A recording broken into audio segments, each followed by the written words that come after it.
Gloire à Dieu, alléluia, gloire à Dieu. Nous bénissons le Seigneur pour le souffle de vie qu'il ne cesse de nous accorder en ce jour. Bienvenue à 1 minute de prière de ce mardi 5 décembre 2023. Le Seigneur nous garde toujours en vie. Il est bon, il est merveilleux pour moi, pour toi et pour tout le monde. Aujourd'hui, il a mis en mon cœur ce désir de partager avec vous ce passage de Deutéronome, chapitre 31, le verset 6. Je lis au nom de notre Seigneur Jésus-Christ. « Fortifiez-vous et ayez du courage. Ne craignez point et ne soyez point effrayés devant eux, car l'Éternel ton Dieu marchera lui-même avec toi. Il ne te délaissera point, il ne t'abandonnera point. » Alléluia, gloire à Dieu.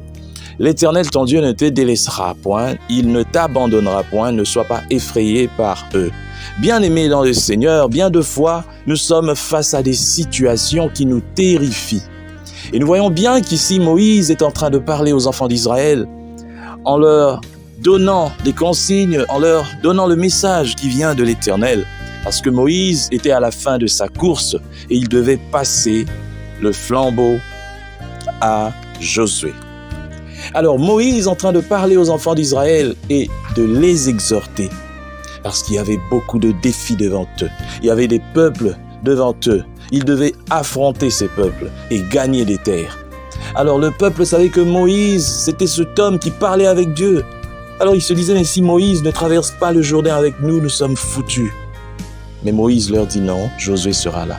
En réalité, Josué et Moïse n'étaient que des humains comme toi et moi. Et c'est ce que Moïse voulait faire comprendre aux enfants d'Israël. Après avoir dit que Josué marchera aussi devant vous, avant même de dire que Josué marchera aussi devant vous, il a d'abord dit « L'Éternel, ton Dieu, marchera lui-même devant toi. Il détruira toutes ces nations devant toi et tu t'en rendras maître. » C'est pour dire que Moïse voulait apprendre au peuple de Dieu qu'il faut compter sur l'Éternel et non sur un homme. Voyez, moi-même Moïse, je m'arrête ici, mais l'Éternel continue avec vous. Mon frère, ma sœur, c'est ce qui manque aujourd'hui aux serviteurs de Dieu, à certains, qui veulent au fait que les fidèles puissent toujours se confier à eux. C'est toujours moi. Il y a un problème, oui, viens me voir. Il y a ceci, appelez-moi. Il y a ceci, et puis il y a toute une foule dehors, des gens en train de vous attendre. Vous n'avez pas le temps. Et puis tellement que vous êtes occupés à recevoir des gens, vous ne savez pas qu'il y a des répercussions. Et demain, vous faites un AVC et vous mourrez. Et demain, vous êtes indisponible. Ah, il est à l'hôpital. Ah, le pasteur est fatigué. Il reçoit tellement des gens. Mais qui t'a dit que tu dois recevoir seulement des gens? Qui t'a dit que tous les problèmes, tu dois les traiter? Ce n'est pas à toi de traiter les problèmes. Le médecin par excellence, c'est Dieu. Toi, tu n'as qu'à montrer aux gens vers où ils doivent regarder. Mais ce qui nous pousse, de fois serviteurs de Dieu, à agir ainsi, c'est la cupidité. La cupidité et cette envie au fait de succès pour que les gens parlent, pour que les gens disent. Et puis cette envie de montrer, de prouver au monde que nous sommes hyperactifs. Dieu n'a pas besoin de ton hyperactivité. Dieu n'était pas incapable de donner à Moïse la capacité de vivre 500 ans. Il avait déjà fait dans le passé. Il pouvait dire, bon Moïse, tellement que tu as été fidèle avec moi, tu vas vivre 300 ans.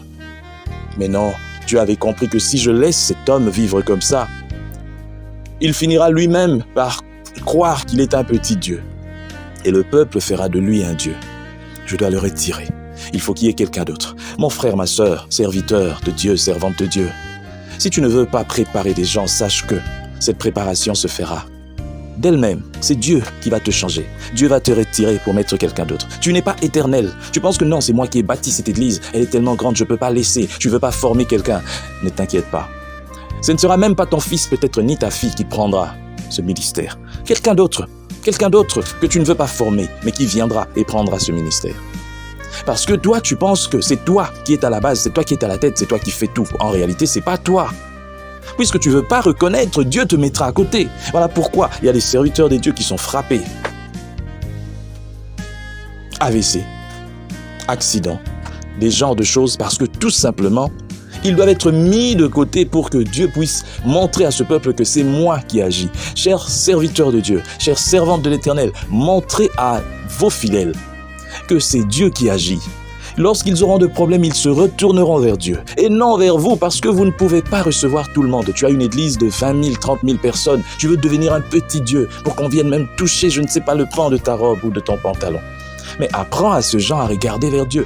Laisse ces gens devenir indépendants. Apprends à tes fidèles à être indépendants, à être dépendants seulement de Dieu et non de toi.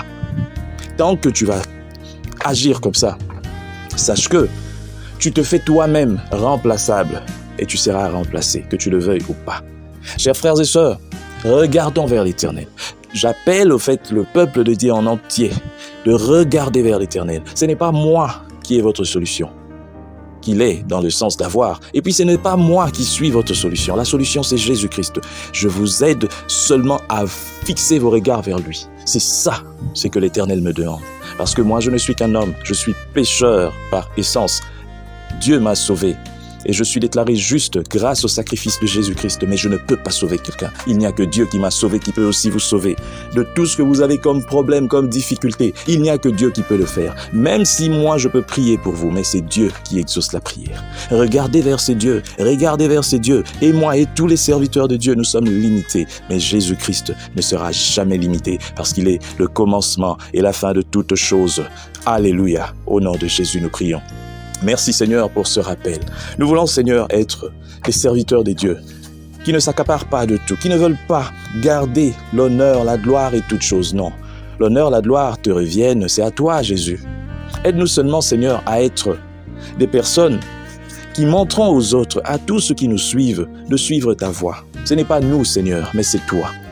Que nous ne soyons pas des personnes figées qui pensent que c'est nous seuls et que lorsqu'on n'est pas là, nous ne pouvons pas. Non, c'est toi, Jésus, qui peut tout. Aide-nous à comprendre cela. Et pour ceux qui ne veulent pas comprendre, Seigneur, remplace-les. Remplace-les parce qu'ils ne sont pas irremplaçables. Remplace-les, Seigneur, afin qu'ils puissent comprendre. Parce que tout ce que nous voulons, c'est l'avancement de ton œuvre. Au nom de Jésus-Christ, Amen. Chers frères et sœurs, dans le Seigneur, vous avez l'occasion de servir Dieu avec votre temps, avec votre intelligence, mais aussi avec vos moyens. Soutenez, restez unis dans 1 minute de prière chaque jour. Écrivez-nous, envoyez vos dons ici. Que Dieu vous bénisse.